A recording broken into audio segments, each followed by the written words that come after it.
Hi, everybody. Hope you're all doing fine. Continuing the tradition of having unbelievable guests. Today, I'm joined by the actor from Pretty in Pink, Andy McCarthy himself. Wait a second. I think I've got the wrong Andrew McCarthy. This is not the right Andrew McCarthy. This is the Andrew McCarthy who led the federal prosecution of Sheikh Omar Abdel-Rahman, also known as the Blind Sheikh, in the 1993 World Trade Center bombings. He's also participated in the prosecutions in the Tanzania and Kenya bombings I think in the late 90s. He served as Rudy Giuliani's attorney, is currently a fellow at the Foundation for Defense of Democracies. Let me just mention some of his books before I turn the mic to him. Some of his books include Willful Blindness, Memoir of the Jihad, How Obama Embraces Islam's Sharia Agenda, The Grand Jihad, How Islam and the Left Sabotage America, How the Obama Administration Has Politicized Justice, Spring Fever, The Illusion of Islamic Democracy, Faithful Execution, Building the Political Case for Obama's Impeachment, and his latest book, Islam and Free Speech. Great to have you on, sir. Great to be here. God, I don't know if it's in the world I come from, being an unbelievable guest is probably not helpful, but I'll do my best. You should have warned me though, because I have a Molly Ringwald cutout and I have a Blind Sheikh cutout, which I use interchangeably depending on which way the interviews. Well, some would argue that movie was itself a crime against humanity. So so it depends. They could both be criminals. I first became aware of you when I read one of your books, I think The Grand Jihad, and sort of followed your career. I thought it would be great to have you on because, yesterday was Memorial Day, where, we sort of celebrate all sorts of heroes that have defended our free societies. But of course, there are other heroes that defend our free societies. Intellectuals do it. Lawyers who put bad guys away do it. And so in that spirit, we certainly have to honor guys like you that are at the forefront of putting away these guys. Maybe we could start by talking about your involvement in the original 1993 World Trade Center bombing. Maybe you could talk a bit about that.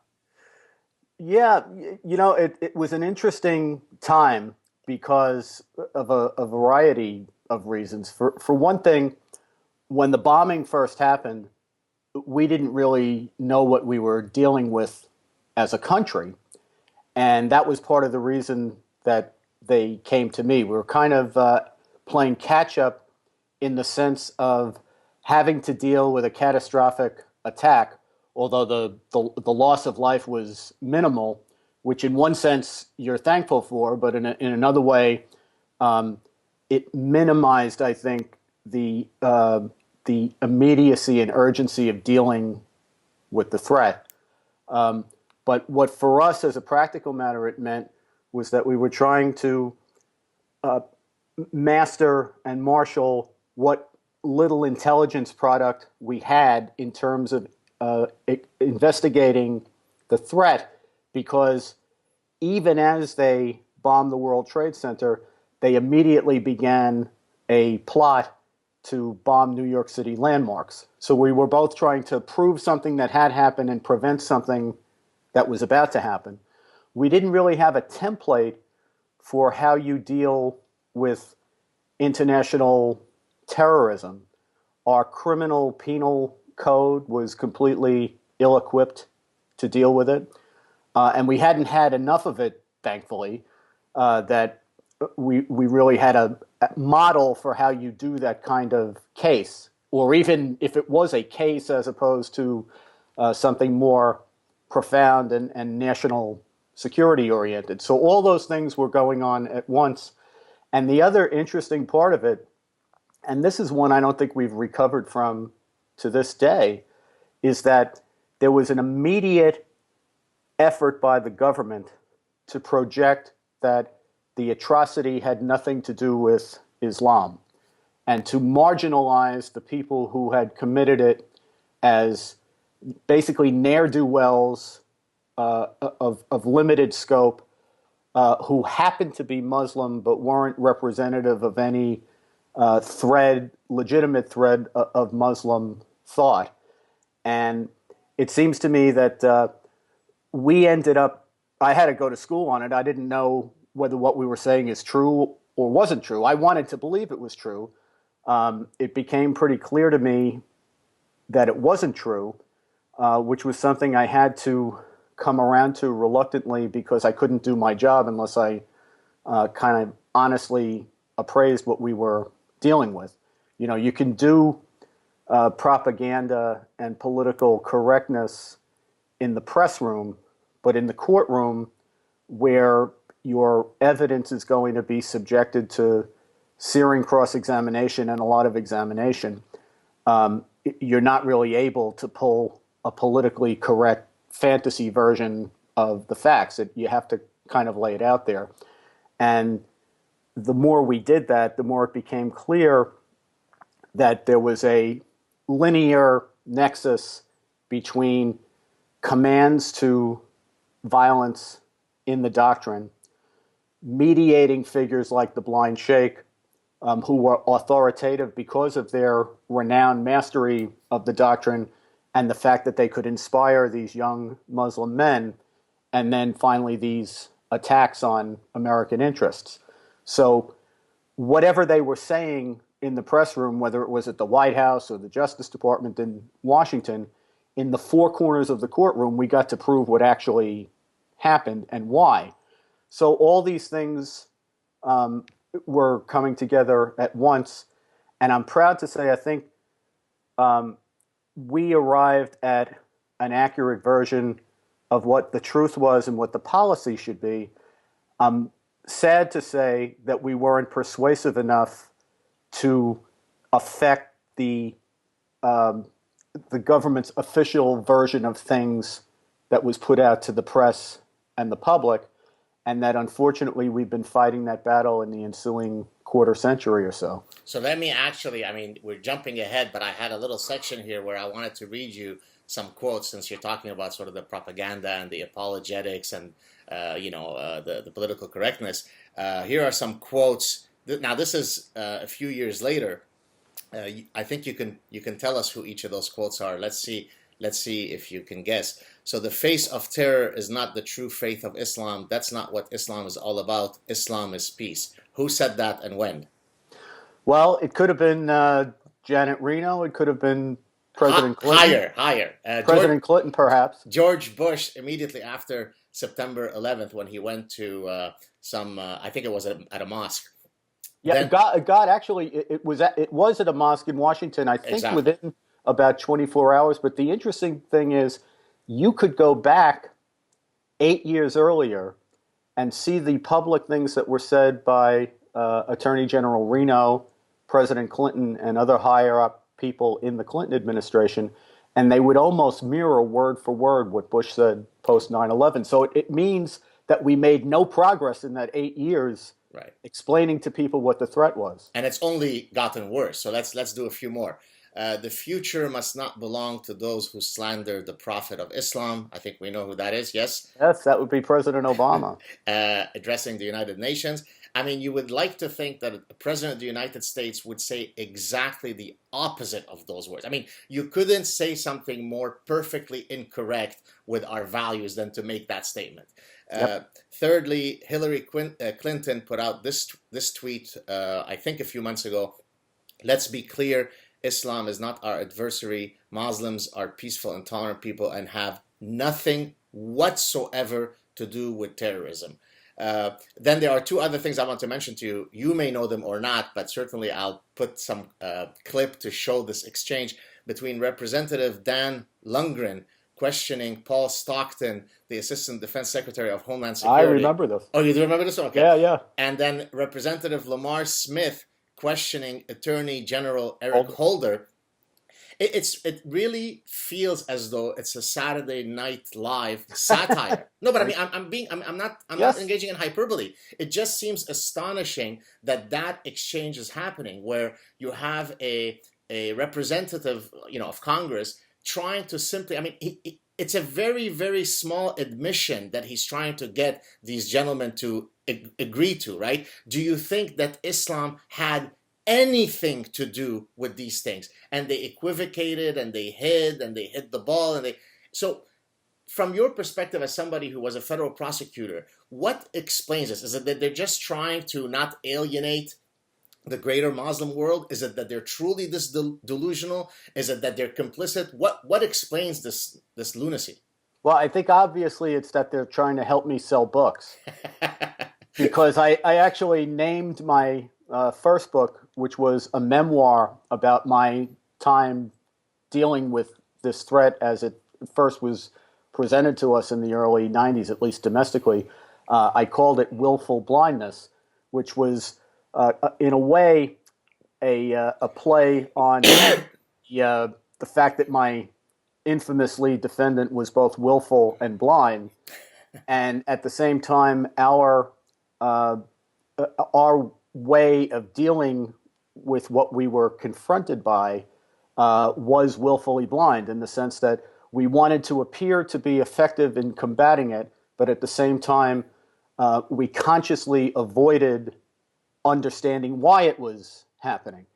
And there was such a commitment to this kind of conscious avoidance that over the years you can't even parody it, as you point out, because if you tried to write a funny routine about people who don't want to know and have their head in the sand, you couldn't conceivably come up with something that was more riveting and mulishly wrong than what we've actually done. The question why it happens is a really interesting one, and it's one I've given a lot of thought to over the years. And I think, as in most complicated things, there's not one answer to it. So let's talk first about the benign interpretation. I think that there are a number of people of a progressive bent of mind about international affairs. And note I said progressive. I'm not saying Democrat or Republican, because I think this is common on both sides, who, to give them the benefit of the doubt, they are well-meaningly wrong about what we're dealing with. They sincerely believe a couple of things that are absurd. Number one, they think that if we acknowledge the nexus between Islamic doctrine and Islamic terrorism, that somehow necessarily means that we are at war with each of the 1.6 billion Muslims in the world, which to me is silly, but that is an ingrained proposition in their mind. I think largely because of the human nature rationale that if you can convince yourself of a reason not to take action and not to acknowledge ugly things, you'll come up with reasons to do that. I call that the ostrich brigade, by the way. Yes, no, and that's a perfect description of it. I think also because they're progressives and they want to believe an ideal instead of grappling with whether reality is tending in the direction of the ideal, they are stuck in this idea that if you take authoritarian Islamic cultures and you put them in the position of analogous to representative government, and you treat them as if they were regular actors, they will evolve into regular actors. At least that's the floor plan as they draw it up, right? I mean, the reality of the situation is precisely the opposite. The more power you give these kinds of authoritarian elements, the more authoritarian they become. They don't tend toward democratic, regular political actors as we see it in the West. They just agglomerate more power. That's why I thought, for example, that Erdogan is the pinnacle example of how wrong the West is about Islam, because we assiduously wanted to see him as a democratic reformer who was going to achieve the dream of showing that Sharia and Western democracy were seamlessly compatible. And he used the mechanisms of Western democracy to actually crush his opposition and accumulate power. So he's kind of the perfect example of why they're wrong.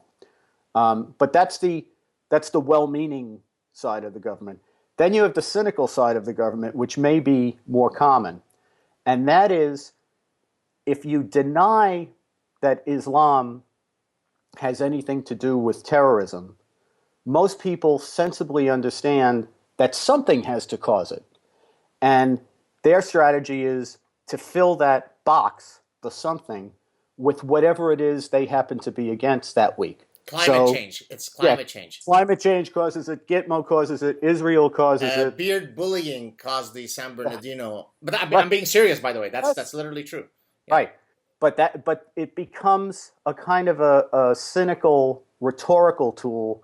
Rather than trying to grapple with real causes, you use it as a political way to combat your adversaries. So I think what we have in government is both. We have the well-meaning but wrong crowd, and we have the cynical crowd. And in this instance, they've so entrenched themselves that after 25 years, maybe now we're making more progress than we ever did before. I hate to say some of that may be attributable to Trump kind of not necessarily being educated or right on this stuff, but kind of breaking out of the artificial parameters we put around this debate. So, I mean, when you mentioned the word progressive, you were careful to say, look, that word can apply to both aisles of the political, spectrum. Right. But we could say, though, that generally, as a rule, the left is more enamored with all things Islamic than the right. What is it? There's a book which I'm not sure if you're aware of by Jamie Glazoff called United in Hate, I think. Yes. Where he talks about sort of the symbiosis, the love affair between the left and Islam. What, from your perspective, first, is that true? Do you see that the left is more enamored with Islam? And if so, why? What is driving this love affair? Yeah, I think that, the subtitle of, you were kind enough to mention my book, The Grand Jihad. And the subtitle of that book was How Islam and the West Sabotage America. And I think I was getting at the same thing that Jamie gets at, and that Jamie's mentor and someone I have great reverence for, David Horowitz, has gotten to. So you mean he's not a fascist, neo-Nazi, Dr. Mengele character? Believe it or not. But I do think that we've tried to grapple with what the affinity is between Islamists and leftists. And, I was fascinated when my book came out, The Grand Jihad, which I think was around 2010, because I expected to be grilled on why, the very question that you've just asked me, which to me is the essential question. Why is there such affinity between what at least ostensibly seem like they have very differing views on important subjects, these two camps? I expected to be asked the why question, and instead I was repeatedly not just asked, but attacked with the whether question, denial that it actually happens. So, here you have this situation, unbelievably, where there's constant collaboration between, in particular, the Muslim Brotherhood connected Islamist organizations in the United States and the Democratic Party. To any objective person, it would be undeniable. I'm not talking about whether they're right or wrong, it's just simply whether they collaborate. And if you look at what's happening in Guantanamo Bay, you see a line of what I call the lawyer left, queued up from Guantanamo Bay to Wall Street, looking to volunteer their services to America's enemies in the middle of a war. So to a commonsensical person, there would be no point in asking, do the left and Islamists collaborate? Because they collaborate every day. It's happening in front of your eyes.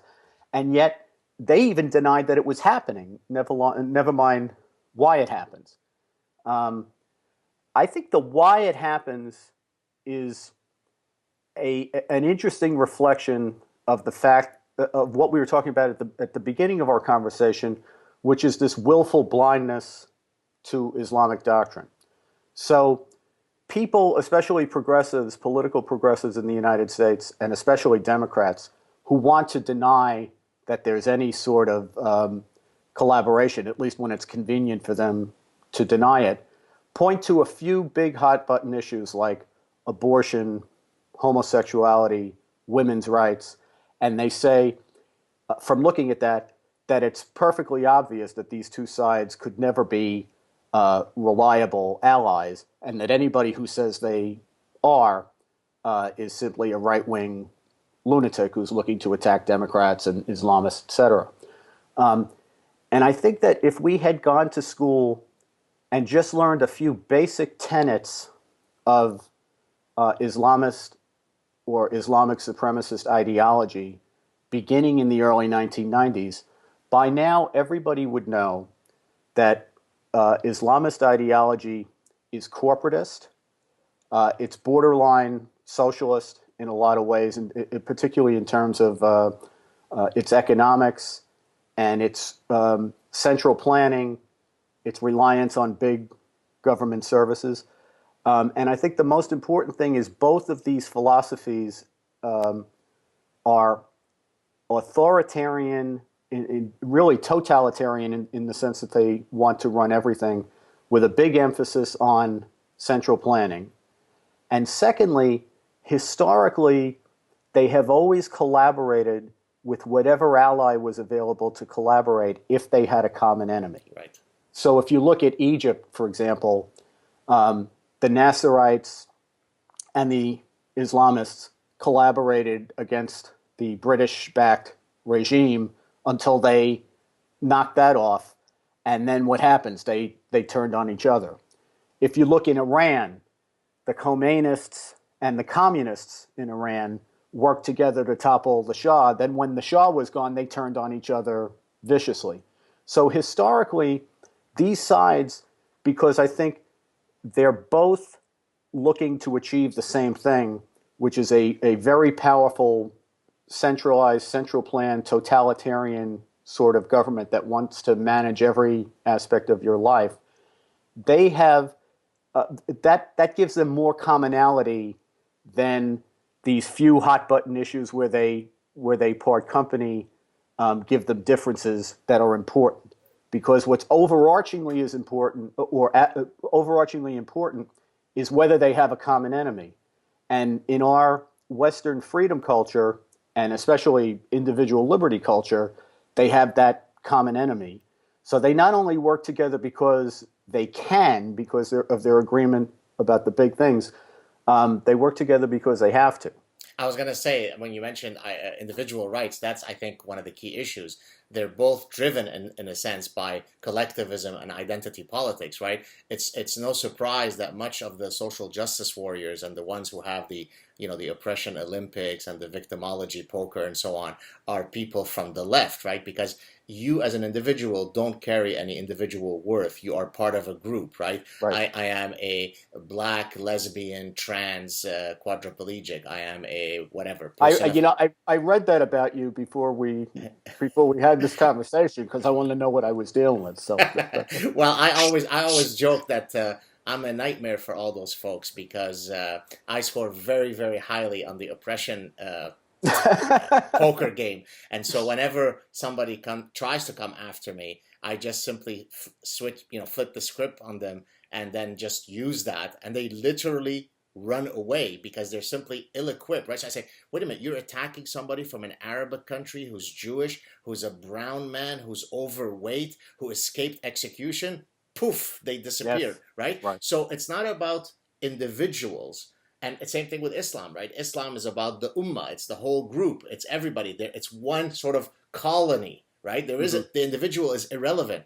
And so because of that, because they are united in their hate, to again borrow Jamie's excellent title, against the West, because they believe that we could, man is created tabula rasa. You're born with this empty mind, and then we can reshape you in the way that we want. So because of all of those sort of, if you like, epistemological commonalities, they could have a marriage of convenience, and then they each, of course, think, well, once we get rid of big bad USA, maybe big bad Jews and so on, then we could turn on each other. And the bad news for my leftist friends is if in that battle, the ones who fight as queers for Palestine will lose against Islam.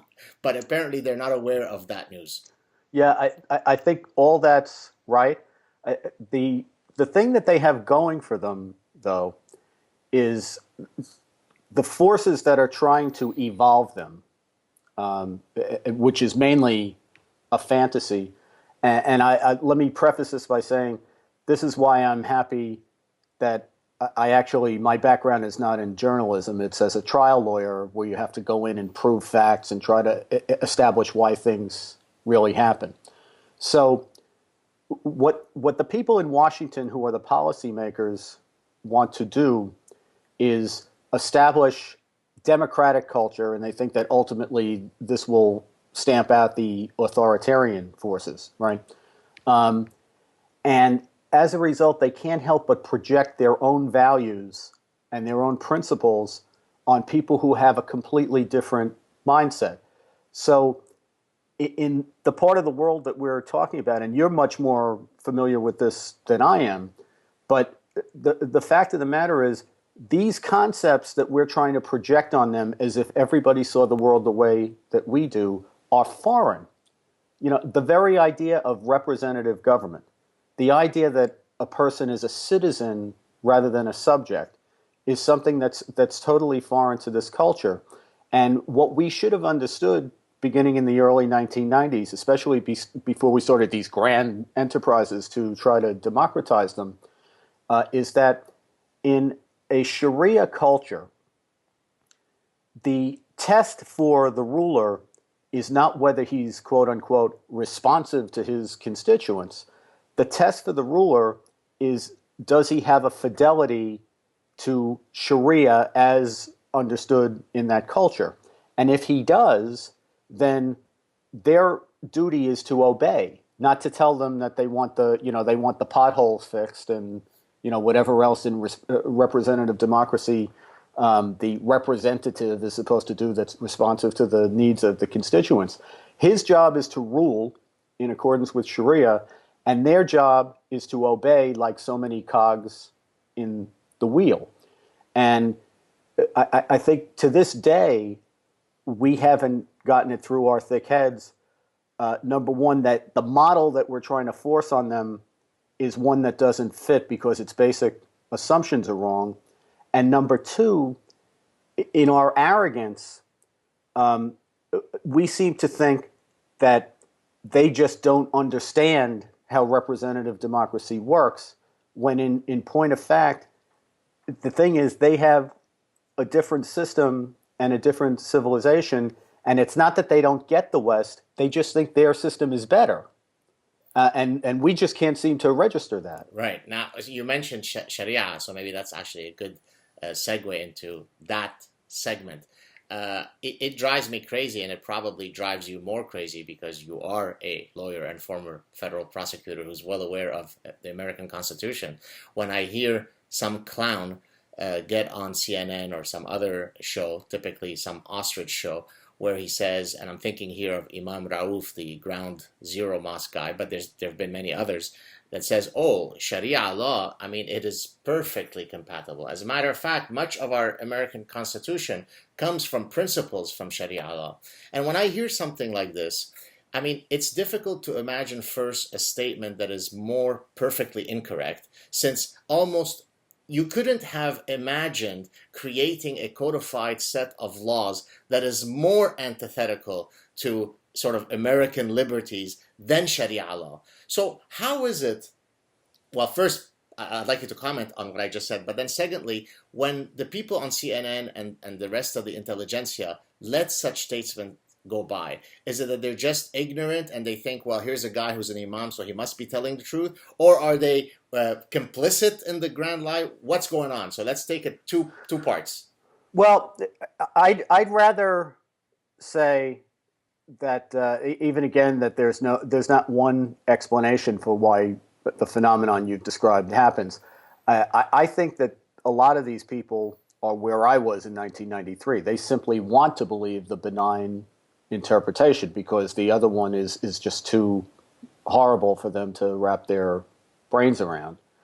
And I think that, I mean, I've tried to do this over the years, but I think as a broader movement, the people who are anti-Sharia in the United States have not been good at trying to explain why Islamic culture would adopt Sharia, what would be attractive to them in it, and try to contrapose our system in a way that isn't necessarily insulting to theirs, but rather explains that there's simply differences in orientation. And to be more concrete about that, let's take it from the perspective of a devout, believing Muslim. And you always have to preface this by saying that, there's variegated interpretations of Islam. They're internally contradictory. Who knows if there actually is a true Islam? But stipulating that, let's just take a mainstream devout Muslim. The mainstream devout Muslim believes, because this is a core tenet of the faith, that Sharia is Allah's gift to mankind, which lays out the framework for living a perfect, dignified human life. So if you believe that, then to assess somebody who's been informed about Sharia and says, no, I don't think I want to do that, I want to go my own way, is a supreme offense. I mean, basically the way their culture works and their belief system works, once you've been informed that Allah has given this great gift to mankind, how dare you, a human being, depart from it? So that's their orientation. And if you understand that that's where they're coming from, you kind of understand why they literally submit to this framework, which doesn't divide civic life from religious life and all the other aspects of it that are polar opposite to ours, the discrimination, the lack of individual rights, etc. Well, let me interject before you go on.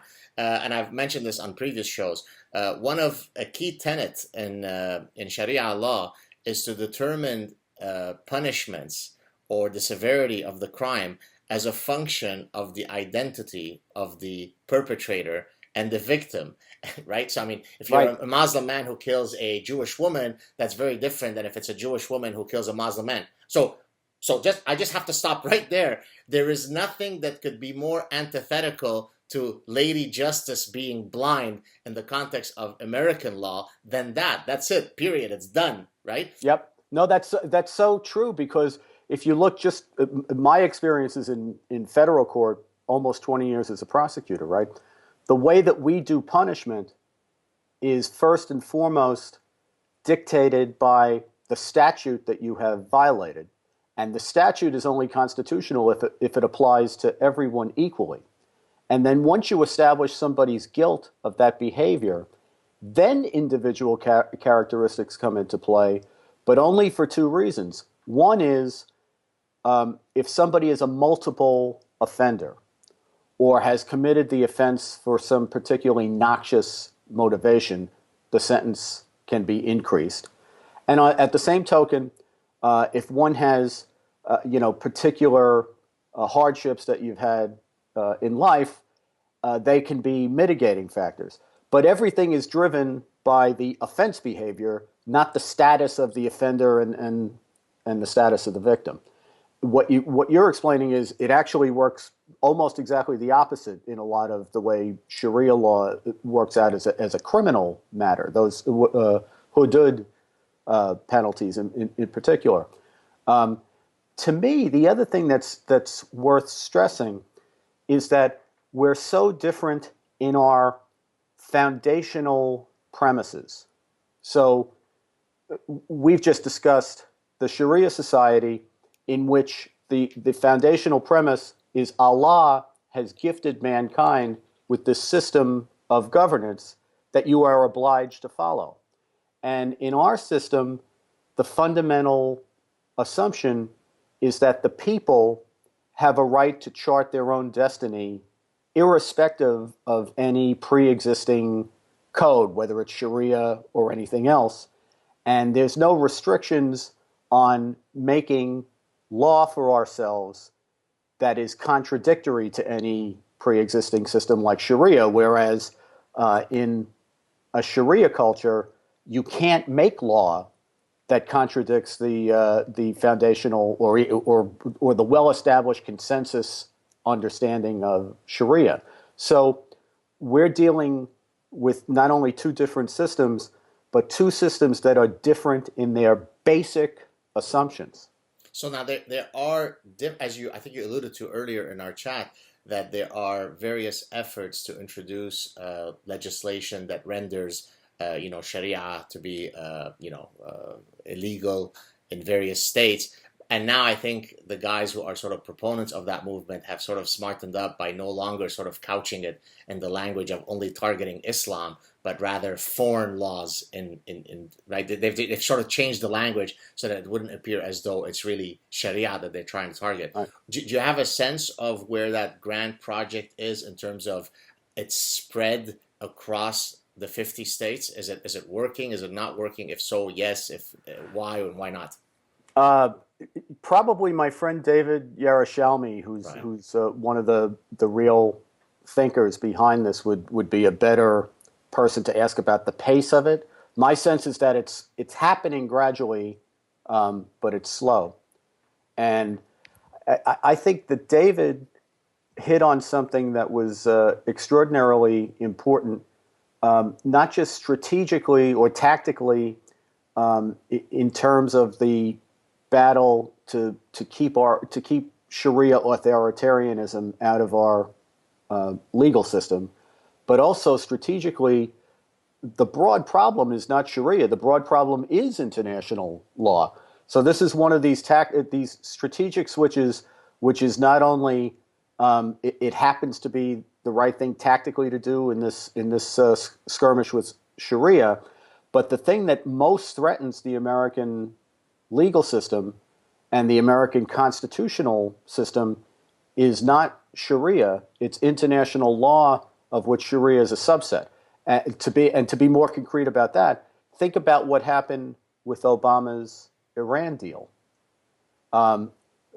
Unbelievably to me, he got assistance from the Republican-controlled Senate, particularly Senator Corker, but also Republican leadership, that turned the Constitution's treaty provision on its head, so that under the treaty provision, the framers were skeptical of international agreements, and they thought, and I think this couldn't be more right, that international entanglements ought to be something that are done on an ad hoc basis to confront particular problems. And then when the problem is over, the arrangement should be undone until the next time you need some kind of ad hoc arrangements. They were very skeptical of these, long-term deals, and they were particularly skeptical of anything that would move sovereignty and decision-making away from the American people and toward foreign powers.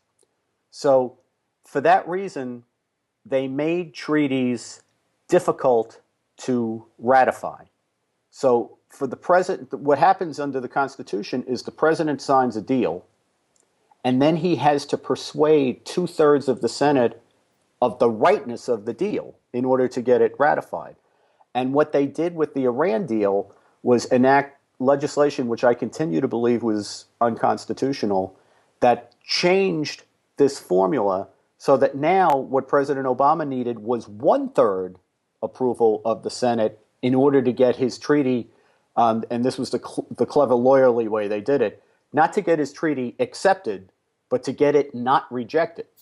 And then once he got by that barrier, the thing he instantly did was run to the Security Council to get a resolution endorsing the deal. So now you have the American people who object to this saying it's unconstitutional and it's legally not enforceable. And the Obama administration saying, if you try to do anything to undo it, that will now be a violation of international law because we have this Security Council resolution. And in the meantime, he doesn't need to be right about that. All he needs is the next 7 to 8 months to completely change the facts on the ground, so that even if when the next president comes in, the next president says, well, this is legally unenforceable, it wasn't ratified as a treaty, I'm not going to enforce it, the Iranians are going to say, well, we've already pocketed the 150 billion and we've already got the Russians supplying us with this new rocket technology, and we've already gotten basically 85 to 90% of the benefits of this. And now we even have the Obama administration doing the very thing they promised Congress they wouldn't do, which is bringing Iran into the American financial system, which they promised not to do. So that's what I'm saying is, David is right, and the project is right. It shouldn't be just about Sharia; it should be about international law. Got it. Now, moving to another international body, since we're talking about international law, the United Nations, the biggest voting bloc in the United Nations, as you well know, is the OIC, the Organization of Islamic Cooperation, and they have been assiduous, dogged, relentless in trying to criminalize blasphemy of all religions. But of course, they don't mean that they care about whether somebody blasphemes Seventh-day Adventists. They only care about one religion. Shh, we won't say which religion it is. Right. And they've been trying in different ways, and ratifying it, changing a couple of words. I think they've been doing this since maybe 1991. There was the Cairo Declaration of Human Rights, which is Sharia based. And then, of course, a few years ago, when Hillary Clinton was Secretary of State, she seemed to be very open to the idea of what they were trying to push. So tell us your views on that. And as a lawyer, is this something that could ever pass? Is this something that I, as a professor in Canada, or if I were to move to the United States, should ever worry that I might be having a conversation with Andy McCarthy, and then somebody from the OIC might levy an accusation against me that I've blasphemed Islam? I think you need to be profoundly worried, because Mrs. Clinton didn't just think this was a good idea. She spearheaded the Obama administration's collaboration with the OIC to get the United Nations to adopt this Resolution 1618, which attempts to codify exactly what you're describing. So it imposes on all member states the obligation to use their legal systems to prohibit speech which, among other things, could incite hostility to Islam, which means that on a certain broad interpretation, and this would be, by the way, the interpretation, right?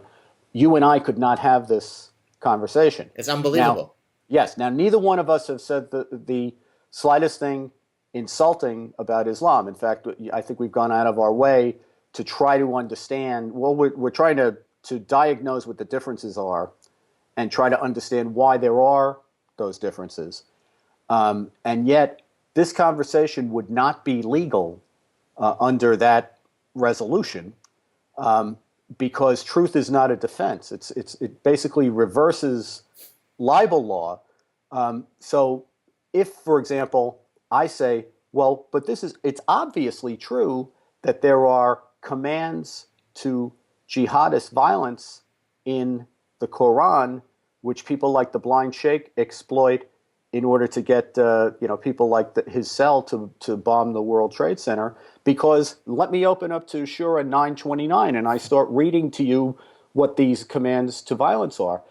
If I went into court and they tried to go after me on this, and I said, but it's true, look at Surah 929, what they would say is that it's irrelevant that what I said was true, because the crime is incitement. And if I use the truth to incite bad people to do bad things, the one who's wrong, which is totally contrary to every Western and American First Amendment principle, the one who's wrong is the one who is accurately reporting the truth, and the ones who are right are the ones who are irrationally reacting to the truth with violence and recrimination and condemnation. And that's where we are, and that is exactly where we go if Hillary Clinton is elected president. It should be totally unconstitutional, what they've tried to do, if they ever tried to do anything. In Canada, I think with the Trudeau administration, you've got a big problem. Oh, Here, yes. here, I should have the First Amendment as my defense. But this is why we always say elections matter and the courts matter. The court right now is basically a four-block, politically oriented, progressive slice of the court. And four other judges, a couple of whom are reliably conservative, a couple of whom walk on the wild side occasionally, depending on the case, but would probably be reliably conservative on a First Amendment issue of this epic importance. That means we're one vote away from losing the First Amendment. Incredible. And it matters deeply who gets to pick that next justice. I was going to say, and next I'm going to ask you to speculate about why Hillary Clinton did what she did. But the example that you gave regarding you going in front of a court and saying, but what I said is true, which you use as a hypothetical example, has already happened, by the way. Can you guess where it has happened? Are you aware? I know in Italy it's happened. There have been true, but right. the most famous case is actually a Dutch parliamentarian who could stand to become the Dutch Prime Minister, Geert Wilders, was taken to court, and when he went to court, he exactly, almost verbatim, said what you gave as a hypothetical example, but in his case, it wasn't hypothetical; it was all too real. He said, "Can I tell you something Please. funny about that?" When that happened to Geert, I actually wrote about this at the time, because the point I made was that in order to convict the Blind Sheikh, which I have all these shiny awards for at home, including the highest award that the Justice Department gives out, the Attorney General's Award for extraordinary. I don't know if that's a superlative enough word for it, actually, but congratulations. It's the highest award they give in the Justice Department. Now, what did I get the award for? I got the award for explaining to a jury that there are literal commands to violence in the Qur'an, that people like the Blind Sheikh mediate them because of their renowned mastery of the doctrine. The Blind Sheikh is a doctor of Islamic jurisprudence, graduated from... But he's not a real Muslim. He's not a real Muslim. Yeah, right. Janet Reno is the one who knows this. And Ben Affleck. Yeah, right.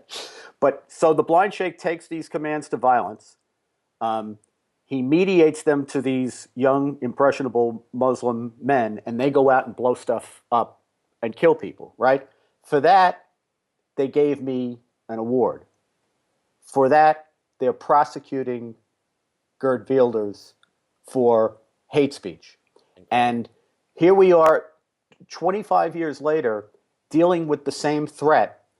And we've gone so backwards in our willful blindness, our mulish refusal to understand what we're dealing with, that we've actually gone from a situation where I would be an honored, rewarded prosecutor for doing great service to national security, to today, if I tried to do the same thing, maybe if I wasn't in a courtroom, just in a conversation like this, I would be actually endangering myself in terms of legal action. And if it wasn't just American legal action, maybe they don't want me to travel internationally because I'm a hater. Well, I had, by the way, and I want to come back to why Clinton is doing what she's doing. I don't know if you're familiar with him, I had Robert Spencer on recently. Of course. Yes, and he was denied entry to Britain.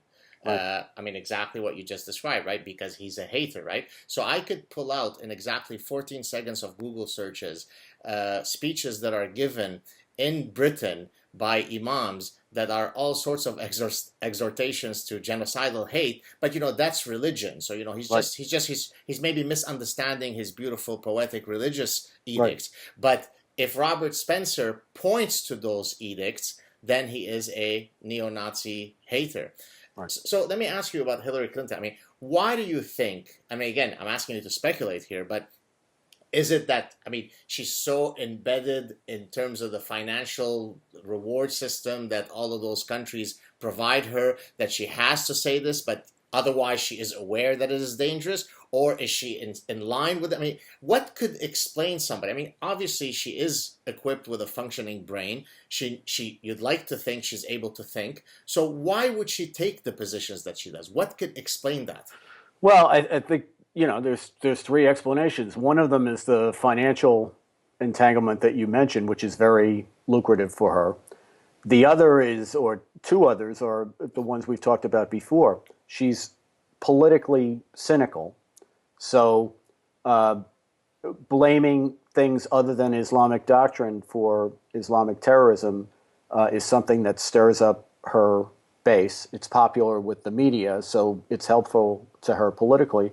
And I also think she's a dreamy progressive in a lot of ways, and she actually believes that, she may understand that a lot of this religion of peace hype is just a bunch of nonsense. But, she may be one of these people who believes the long arc of history is bending in our direction, and that the more responsibility for governance we give folks like the Muslim Brotherhood, the more they'll become regular political actors. Now, that's, as we said before, that's a theory that is and will forever be in search of any evidence to corroborate it, because the history of mankind is a history of when you give authoritarians more power, they become more authoritarian. They don't evolve into James Madison, but that doesn't mean these folks won't keep hoping that it's true. You mentioned the Muslim Brotherhood, so I thought we'd cover two more topics. And as I always tell all my guests, because they're all fascinating, I could keep you here for another 5 hours, but I'm sure you're busy. So let's talk about the Muslim Brotherhood and how much successful encroachment they've done in all walks of life in the American context. As we know, Hillary Clinton's right-hand person, Huma Abedin, her mother was a very serious member of the Muslim Sisterhood, I believe. Of course, you have CARE, which is sort of has become the official spokespeople of all things Islamic, and they're a profoundly sinister group of guys. They just came out with a satirical campaign. I don't know if you saw it, called Islamophobin.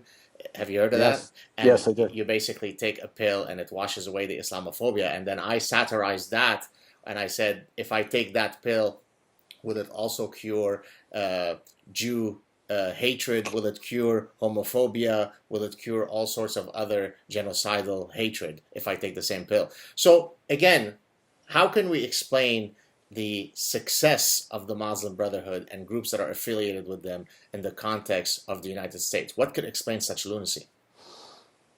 I think the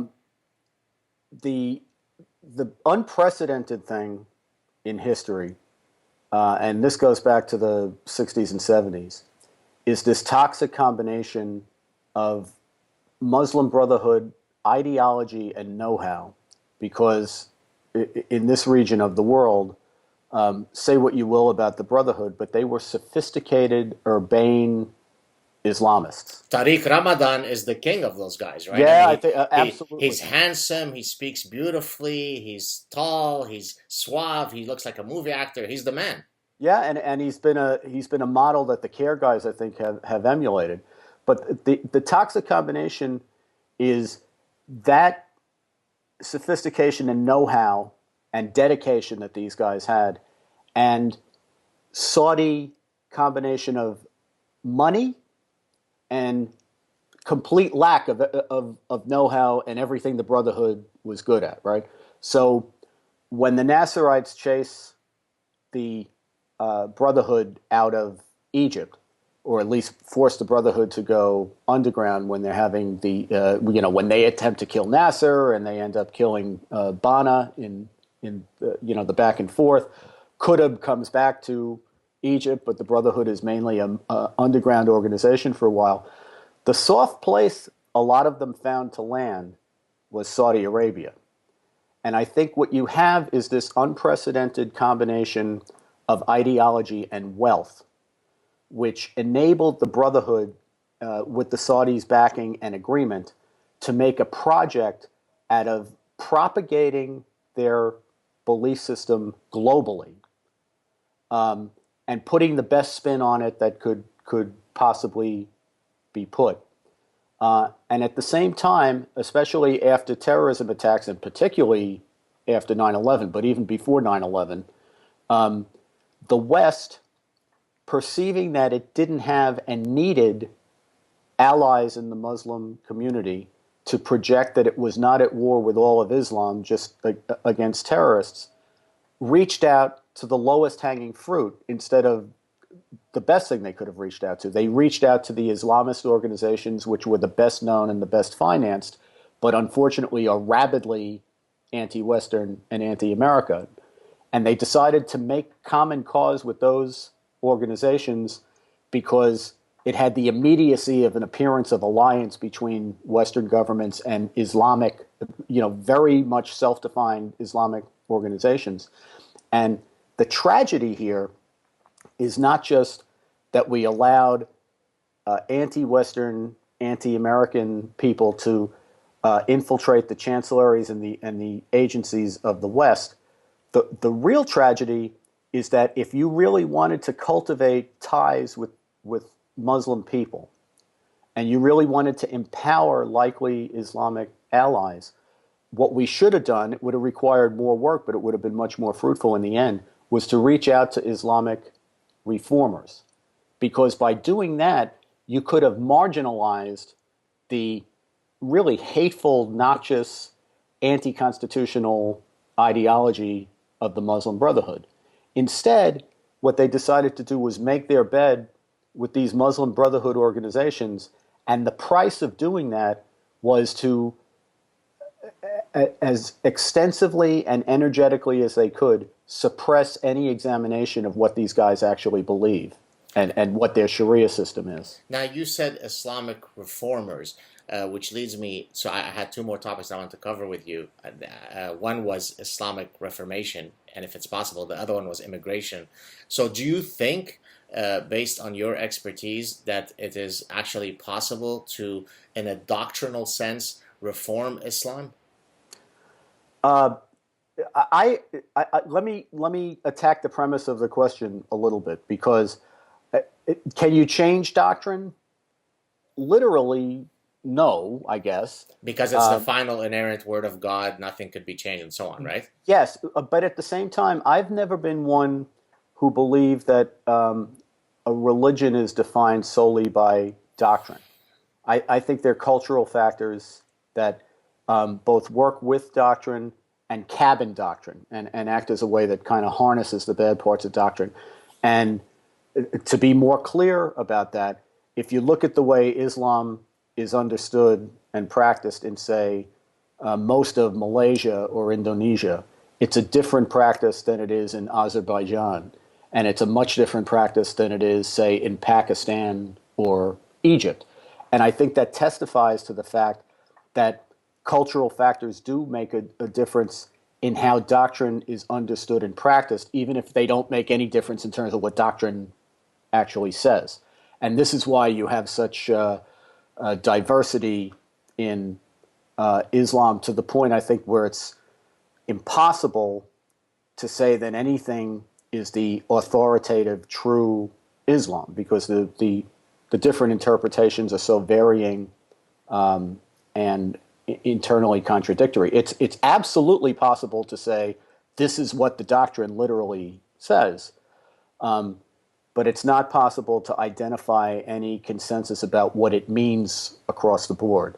And I say this as a Catholic. I'm not a theologian, but I was raised as a Catholic.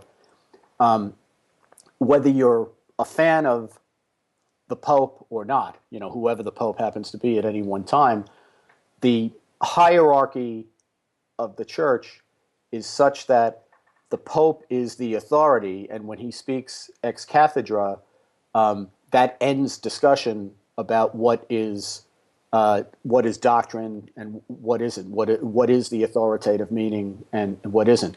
Islam doesn't really have anything like that. I mean, they have Al-Azhar, and it's very influential, but it's not taken as the final word by anything close to all Muslims across the board. So you don't have this discipline at the top that's able to say this is heterodoxy, and this is what's outside our system. Majid Nawaz, the Islamic reformer out of Britain, uses exactly your argument to try to sort of infuse some optimism as to the possibility of reform, precisely because he uses the argument that since there isn't a clear hierarchy as to who authenticates anything, as would be the case in the Catholic Church, well, hey, it's open to interpretation. Taken to another extreme, Reza Aslan, the king of apologists, will also use a trick of postmodernism, whereby he says, well, when we read text, who are we to know what is the meaning? Meaning is relative. We could all instill our own unique interpretations. That's all nice, but again, I'll probably get this metaphor wrong, but to me, all of this is fixing the chairs on the sinking Titanic. Right, the rearrangement. Well, I think we need to be clear, and this is something that people don't want to grapple with. Even people who have a darkly benign sense of the situation, like I do, and say people like Ayan Hirsi Ali, who up until her last book, I think, was completely pessimistic about the idea of Islamic reform. Her last book, very interestingly, opens the door to a crack to the possibility of reform, but she's pretty honest, I think, about how hard and difficult it is.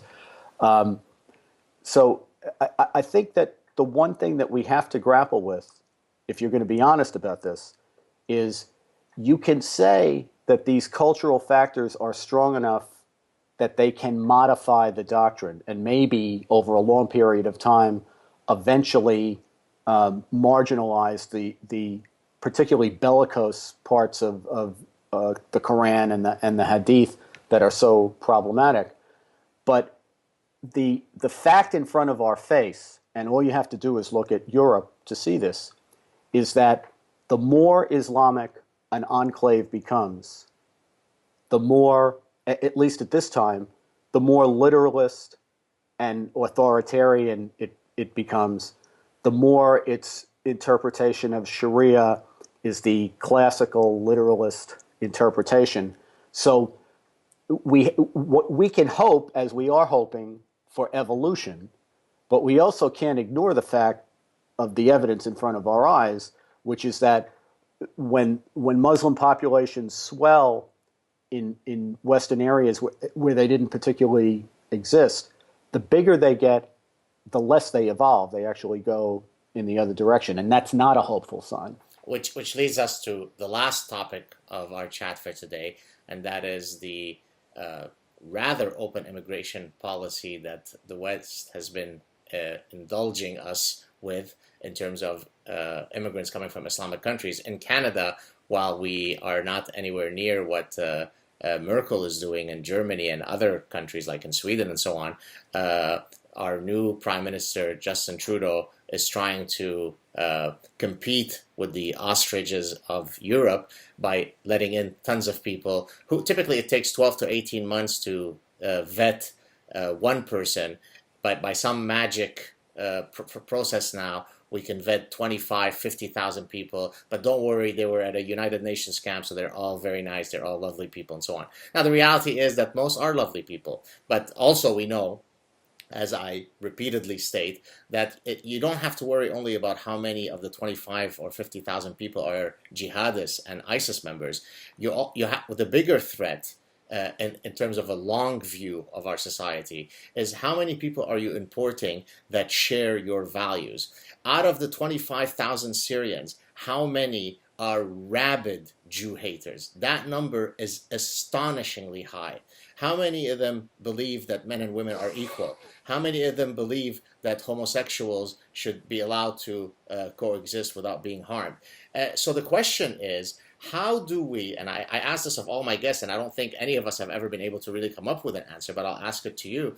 How do we navigate through, on the one hand, wanting to be decent, tolerant people, helpful people, altruistic people who genuinely want to help others who are escaping from hellholes, that just want to come here and be peaceful and raise their children, but also recognize that out of 25,000 Syrians, maybe 90% don't mind rabid Jew hatred. How do we navigate through all this, given the realities that we're facing with immigration? Well, I actually do have an answer to this, and I don't know that it's something that we can practically implement, but I think it's the only way that you can do this. I've actually spent some time studying this from a legal perspective, because I guess, number one, because I'm a lawyer, but also because the law, the legal limitations that you have affect what's possible to do, which is not always the same thing as what's right to do, right? So our legal infrastructure for dealing with excluding people for ideological reasons as opposed to subversive activity is a product not of the threat of radical Islam, but rather a product of the threat, in the United States at least, of Soviet communism. And we actually did ideologically exclude people for a very long time during the Cold War. Now, beginning in around the 1960s and 70s and going forward right up until shortly before the World Trade Center was bombed, the political left in America, which always thought that the restrictions on communism were both unnecessary because they didn't think there was any real threat of a violent overthrow of the United States, and also because they saw these restrictions as nativist and identified with their political opposition, did the best they could to eradicate the underpinnings of them. So the courts, for example, started to draw a ridiculous distinction between incitement to violence and mere advocacy of the overthrow of the government, in a way that was designed to expand First Amendment protection to insurrectionist speech. And at the same time, Democrats in Congress, led by people like George McGovern and later Daniel Patrick Moynihan and Barney Frank, changed our immigration law in a way that effectively gave immigrants or aliens outside the United States First Amendment protection. Now, they didn't give it to them directly, but the loopy theory that they operated under, which actually came from the courts, was to say that you couldn't keep out an alien like, say, the Blind Sheikh, because it wasn't that he had First Amendment rights as an Egyptian outside the United States, but it was that academics in the United States had a First Amendment right to hear what he had to say and to hear his dissent and to associate with him, as if the only way that you could, if in a country of 320 million people, we actually needed to have aliens physically present in the United States in order to hear some novel angle of dissent that we otherwise would not be able to get, and we couldn't get having a conversation like you and I are having over the internet, right? We got to have the guy here. So what they did was they undermined our ability, beginning in the 60s and particularly in the 90s, to keep people out of the United States solely on ideological grounds. So right now, the way our law is oriented, if you can't show that somebody was involved in terrorism or involved in subversive activity, not ideology, or that he was involved in, say, terrorist training, that he went to a al-Qaeda camp, you can't keep him out just because he shares the ideology of the terrorists. Now, I would debate how effective those assumptions were with respect to Soviet communism, because I think a lot of these laws that got written, once the Soviet Union crumbled and we got all the revelations about how deep the infiltration actually was, what it really showed was that these people on the left who said the threat was overblown were kidding themselves. It hardly was. But however that debate would come out, these laws are antiquated, and in many ways, the underlying assumptions about them are totally wrong when you compare it to the current threat, which is Islamic radicalism, for two reasons. Number one, unlike the Soviets, we have repeated mass murder attacks on Americans and the West. So it's not a debate about whether the threat is overblown. The threat is very real. They've killed thousands of people, and left to their own devices, they'll kill thousands more. Secondly, and this is the most important point, it goes to the point that you make.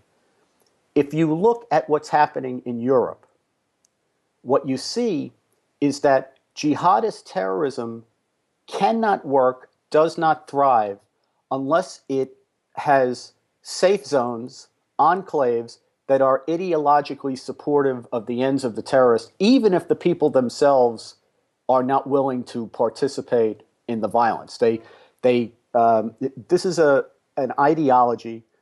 The Islamists who are nonviolent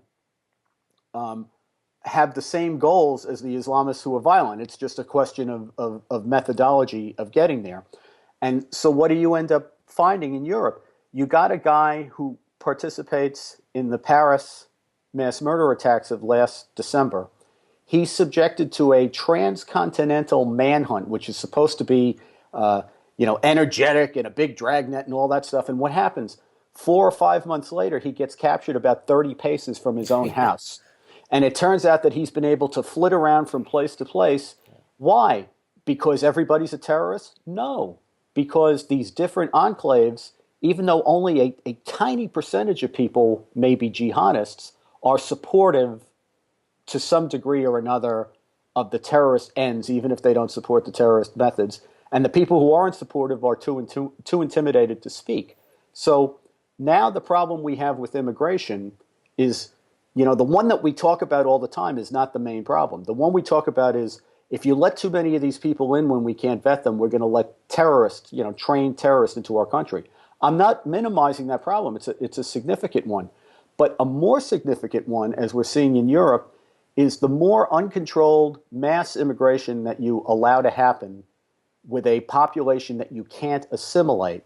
What ends up happening is this voluntary apartheid.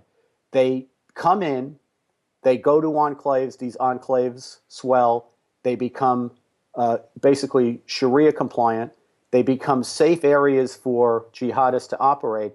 And it's not just the jihadists who come into the country, it's the young Muslim kid who's 11 or 12 years old who grows up in this environment and is a primo target for radicalization. We proved in my trial that exactly what Bana, the founder of the Brotherhood, drew up on the drawing board is what they do. In these radical communities, the mosque and the Islamic Community Center become, as they put it, the axis of the movement. The Muslim student associations at universities. Right. Exactly. That's the satellite on the campus. But in the community, all of the terrorism that got plotted in our case, other than in the safe house where they were actually building bombs, the transfer of weapons, the storage of weapons, the conspiratorial conversations, the recruitment for terrorism, the arrangement for training for paramilitary competence, all of that happened in the mosque and the community center. And this isn't speculation, we proved it in court. Now, so if I can maybe paraphrase or synthesize what you just said, I seem to be hearing you saying that we might be heading down the path of arguing that an ideology could be seditious. And then in that case, the question then becomes, what do we call that ideology? Is it Islam or is it Islamism? And are they different? I mean, is that what we're arguing here, that there are inherently elements of the tenets of Islam that are antithetical to Western secular liberal values? And if you proclaim allegiance to those tenets, then you are by definition being seditious, and I could keep you out on the premise of your ideological bent. Did I summarize your position correctly? Well, you did, but let me put a couple of refinements in it. I think that this discussion about Islam versus Islamism is a vital one to have if it was an honest academic debate. From my neck of the woods, which is more national security policy for the government as opposed to the eternal pursuit of truth in the academy. I think that it's been a terrible waste of time, energy, and propaganda opportunity to have this pointless, endless debate within American national security circles about what the true Islam is, or to my mind, whether there even is one. From a national security perspective, the only thing that's important is that Islamic supremacism, Islamism, political Islam, radical Islam, whatever we're calling it today, right? It doesn't matter whether it's true Islam or not. What matters is that it's mainstream enough that tens of millions of Muslims believe it. And they are Muslims. They're devout Muslims, whether we like to admit that or not. And whether what they believe is true or not true, we still have to protect the country because they're going to act on what they believe. And the other reason this is such a waste of time is that because the people we're trying to persuade regard America and the West as the enemy, even if we came up with some brilliant argument about why their Islam is false, they wouldn't believe it anyway. In fact, they'd be inclined to go the other way. The way I usually discuss this with people just at big gatherings to try to point out how crazy our national security has been all these years, is to point out that Sheikh Yusuf Qaradawi of the Brotherhood, who is about as influential an Islamic, I don't like to call them clerics. Not a true Muslim. Yeah, right. So, but I don't like to call them clerics. I think they should be called jurists, because to my mind, the dividing line should not be terrorism. It should be, for moderate, not moderate, it's Sharia, not terrorism. But Sheikh Qaradawi is about as influential as it gets, right? The big, Sharia and Life TV show, the Islam 60 Online million site. People, Al-Azhar University. I mean, you could not get a more credentialized, authentic guy than this guy. Okay, so let's stipulate he's about as influential as it gets. Does anyone in America, now he talks a lot about Christianity, he talks about Judaism, he talks about Western mores. Does anybody in America do or not do something on the basis of what Sheikh Qaradawi thinks, or how Sheikh Qaradawi might react, or what he might say about, our decision to have this law or to believe this thing? Most people don't even know who the hell Sheikh Qaradawi is. And, once they find out about him, they kind of think he's, if a guy is authorizing by fatwa suicide bombings, he's probably not a way that a barometer for my particular behavior. But they couldn't care less what Sheikh Qaradawi thinks. It's obvious, right? It's common sense. Our national security problem or policy for the last quarter century has operated on the premise that the people we're trying to convince care what we think. And I'm here to tell you they couldn't care less. And I'm saying that not only because it's common sense, but because I've talked to them. And what they'll tell you is they either don't know what we think, or the fact that we say it induces them to go in the opposite direction. But in one way or the other, we've had no influence on this.